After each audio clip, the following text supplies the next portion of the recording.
I know you had a bunch of sophomores and freshmen on this team, and they've never been in the NCAA regionals before. Like last week, it's kind of like LSU's baseball team. A lot of sophomores and freshmen never played in the SEC before. So last week, what did you think those sophomores and freshmen learned, even after day one, to take to day two and to translate to the nationals?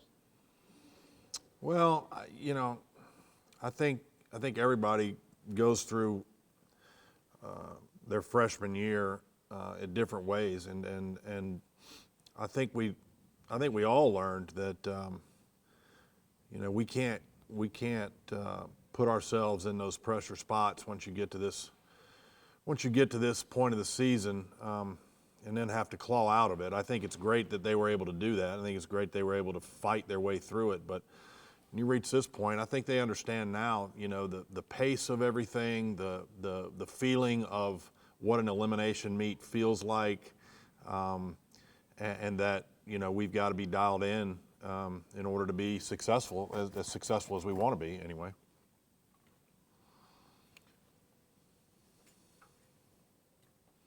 Pretty wide open. Oh, go ahead, Scott. Looks to me pretty wide open this year. Y'all are one of a handful of teams that have done over 198. Yeah, all the top 8 national seeds advanced. Your thoughts on that?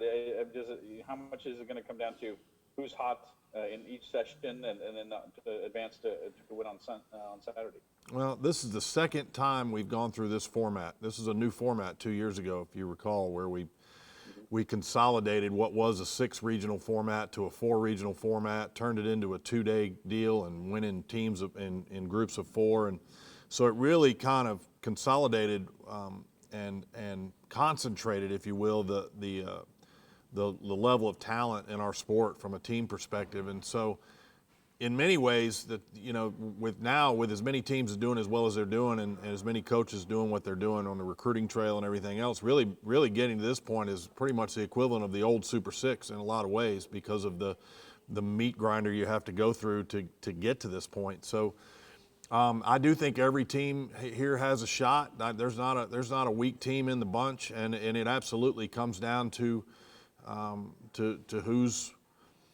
who's there on a given day, and you've got to be able to do it twice in a row if you're going to win the whole thing. And it's the little things. It's handstands and landings that generally these things come down to. If all things are equal, it comes down to the tiny little execution things that make a difference. I've seen national championships won by a quarter of a tenth, and it's awesome for our sport. It makes for great television, but it's also bad for your cardiac health if you're out there on the floor doing it.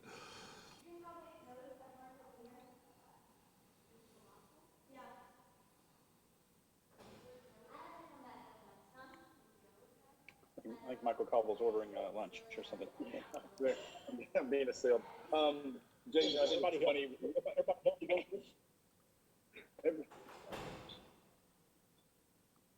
Say again? I didn't hear the question. It got. I think Ron wanted to know if everybody was healthy. Oh, is everybody healthy? Yeah. I mean, we got normal late season, maintenance things that we deal with. Body's hurting and joints are hurting and those kinds of things. But overall, we're in pretty good health. Yeah. The thing that I was going to say was, Scott and myself, we all think that there's this reason why, things go wrong with the girls. It is just as simple as execution and performance at some point, like you said, handstands and landings. Were you all surprised at the way the girls, kind of stumbled there through the regional? Yeah. And I'm sure you were pleased with the way they responded. Yeah. And the thing that we talked with the girls about just was the complementary nature that your roster was able to survive it this year, where maybe they wouldn't have in the past. I think all of what you said is true. Yeah, I was surprised because I think when I talked to you guys before regionals, I was as confident as a coach can be based on everything we were seeing in the gym and running through the practices and the mock meets and inter-squad situations, and they've continued that trend in preparation for nationals too. Nothing's been different, But I also said to y'all that time the question still remained whether we could be that team outside of these 4 walls, and so the main thing is it's like, I gave them the analogy the other day. I remember an interview with Joe Burrow where at the end of that season, somebody asked him, could you have imagined, did you see yourself doing this based on the first year you had at LSU, based on everything, and did you see it going this well, winning the Heisman Trophy, winning the national championship? And his answer was absolutely yes. This is exactly what I saw. And I think, you reach a point where you have to absolutely believe you are the best. You have to know you're the best. You can't hope that you're the best. You can't desire to be the best. You've got to walk in there believing it, knowing it, based on what you've seen in your training, based on what you've seen from your teammates, and the moment that doubt creeps in, even though it's momentary lapses, where that can cause a problem for you. And I think those are the places where we've seen our mistakes. Now, on the flip side, what you said is that we've survived those moments of momentary doubt, and we're able to, once we created that situation for ourselves, we were able to really fight our way out of it, and that's a mark of a great team as well. So we've got all the ingredients here. It really just comes down to a belief system. We're all going to be on neutral ground this time. That has not been the case in the last couple of meets. We're all going to be in a place where we've never been. We're all going to be on equipment we've never competed on. Those are variables that, while they're outside of your control, when you go to other places, they can play into the way things go from time to time. So I think we're a confident bunch. Though that's the thing we've been harping on more than anything, is just a belief system that says that we're not going to be shaken by anything. They've proven that over and over again in their response to it. What we've got to do is not cause it and have to respond to it.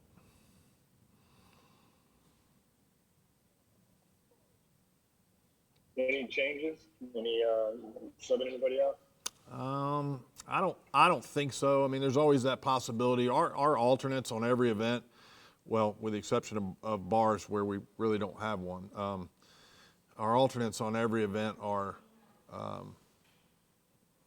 easily able to go in and keep us where we need to be. So if we ran into some trouble, we could move an alternate in. But I don't, at this moment in time, I don't have any plans. Similar deal with the girls on the floor and off the floor, the whole nine? Yeah, I think the UCLA, we do have an individual rotating with us this time on the first day from UCLA, and from what he said on the conference call that we have, he's not going to utilize all the spots he has, so we may have a little more latitude than what we expected. But we've got our plan developed, and we got to move people in and out and all that. We'll be fine. In hindsight, was it anything, or were we already? Well, when we got to the regional and we found out there was that no individual had moved into our rotation, then it didn't affect us. I still think it's a flawed deal. It just didn't play out the way that it could have, and it was a major inconvenience for some teams. I think I forget which team at regionals had 4 kids from Washington in their rotation, and it ate up their entire corral space, where they were really having to be transient back and forth the entire meet. So I really don't understand the value of it, but it is what it is. Jay, I have to ask you about Haley Ryan's. Is there anything you'll want to change? Is there anything you can change at this late date? No. Is she having a mental block? No. I mean, what No. can you say anything about? No, I think she overcooked it the first day because the altitude had been bothering her since the moment we landed, and I think she overcooked it and over-rotated. And the second day, she was thinking about what she did the first day and underwent. And she hadn't had another problem since then. And I know we had the issue at Florida, so from the outside it can look one way, but that kid doesn't make mistakes in here, and we're not. It's too late in the season to be making changes in terms of composition and changing routines around. You'll create a problem where there's not one if you do that. So we're going to stay the course. We believe in what she's done all season long, and she's been obviously the best freshman and one of the best gymnasts in the country all year long. So. We're going to stay the course. We have a ton of confidence in her.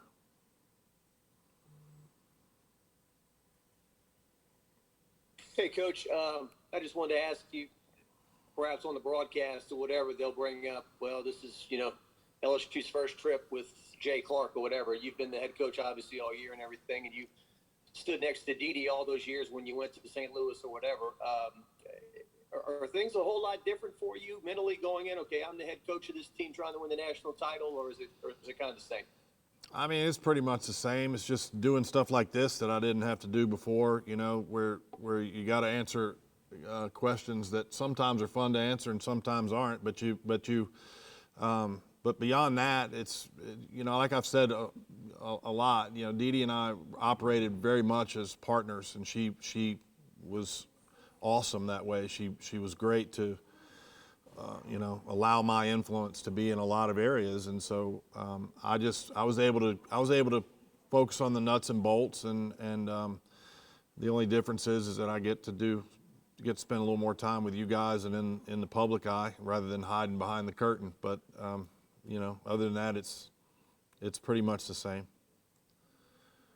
I can't believe all our questions aren't fun. I thought we all had fun questions. I really did. Yeah, they are. I guess they're fun to somebody, I guess. Okay, we good? Maybe Ashley Claire, she can do the media part, and you can just coach me or something like Yeah, that. Answer something. I don't questions. know. I don't mind doing it. I really don't. It's just, that's the thing that's different for me. It's not really that it's a pain in the neck. It's just different. It's just that kind of something that I don't mind doing, but I don't relish it either. Hey, Jay, Sarah Edwards mentioned this thing y'all were doing with fill in the blanks. I don't know if that's something new, fill in the blank of into I am this, we are that. Yeah.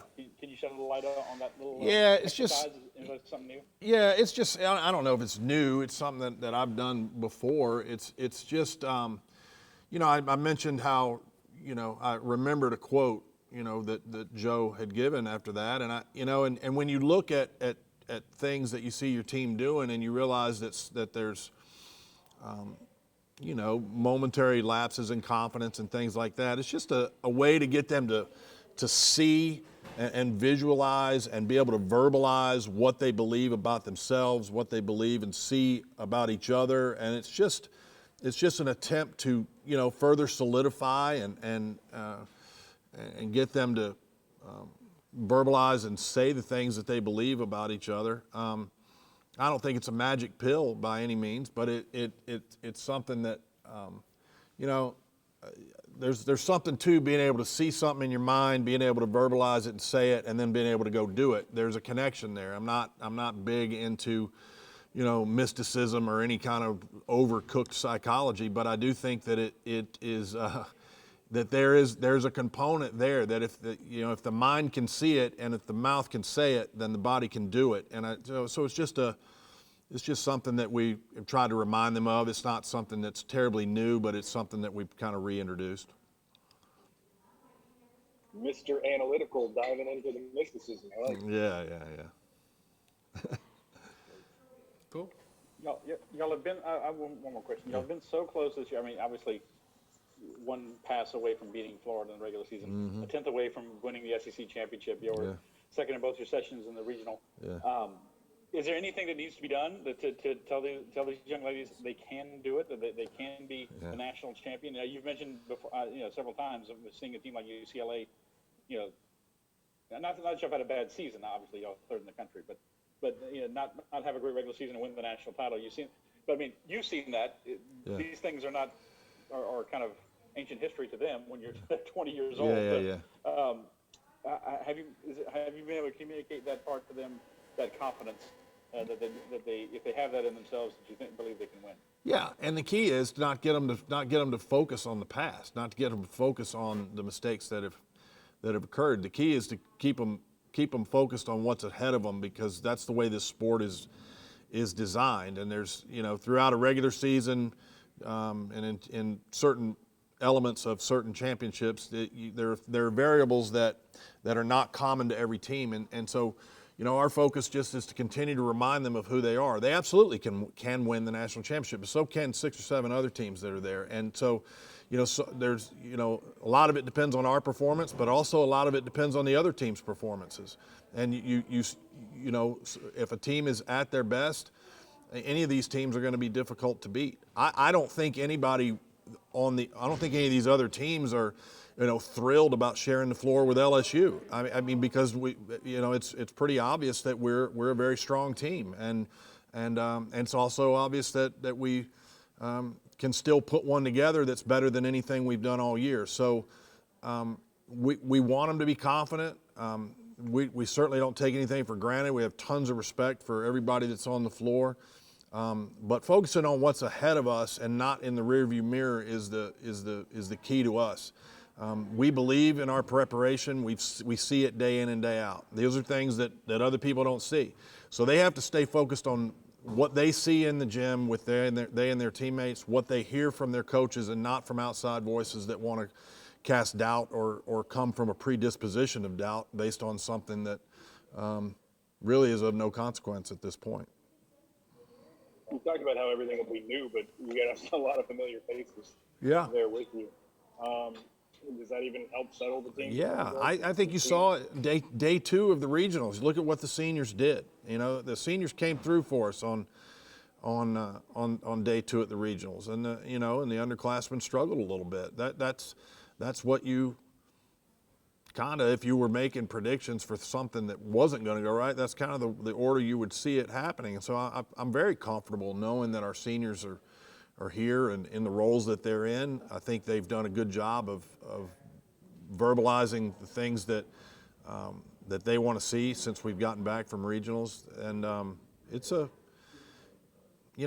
mixed bag. On the one hand, we're very young, but on the other hand, we do have experience in some really key spots. That first up spot on beam with Christina Desiderio and first up on floor, I mean, that's money. There's not many people in the country, if anybody, that has somebody who's a table setter like that kid has been for us of late. And to have Reagan Campbell looking like herself again at the end of that beam set is tremendous. That's a huge comfort for us knowing. So we've got a lot of good experience in key spots. We do have to depend on some young people, but they're young people that have been through the fire now, and theoretically they come out the other side, they should be better. That was a good way you took that question, but I meant it as far as SEC teams being. I'm sorry. Yeah, we know what we've seen Alabama, obviously, and I think on paper everybody looks at our side of the bracket now in the semifinals and thinks it's probably the toughest of the two, but there's not a bad team on that other side either. So there's three SEC teams in there. There could have been more. On the one hand, I kind of felt bad for Kentucky because I thought they had a heck of a year and performed well at regionals. They could have easily gotten into this championship. We were in a regional where 2 197.6s didn't advance, and that I don't know that that's ever happened. That regional turned out to be as it turned out based on the performances shown, may have been the toughest regional I've ever been in my career. It was amazing, the level of gymnastics that was there. So while there's 3, there could be more. I mean, the SEC is a juggernaut. Yeah, that was an awesome lead. I wish it wasn't in quad boxes. I wish there were people there. It was awesome to watch. I bet it feels pretty good. You just need a 9-8 to close it out too, huh? Yeah, I wasn't sure what we needed, and I didn't know. I'm usually pretty good with the math in my head, and I kind of knew we needed something reasonable. But I was also wondering if they had any inquiries out, or if in the way that I've gotten a little leery of trusting scoreboards. In arena scoreboards from time to time. We had some trouble on the road this year, scores getting changed and things of that nature. So I kind of knew where we were, but I wasn't sure. I think it was the first time I'd seen a score review and you got a lesser score. We got a what? A lesser score? Didn't you get a lower score after a score review? Yeah, we did. And that's probably on me. I probably should have left well enough alone, but I was fighting for every 10th I could get at that point. And I put an inquiry in because the judges couldn't agree on the start value. I was in the camp with two of the judges, and the chief judge ended up in overruling them, and I was banking on that start value coming up and us getting a 10th on that. That was on the first day, I believe, when we were in that first day. So I don't know if that would have changed the outcome of the first day or not. I never went back and did the math. No, it was minuscule. It was Haley on bars, wasn't it? Haley on beam, I think. Team. Okay. All right. Good luck, man. All right, thank you.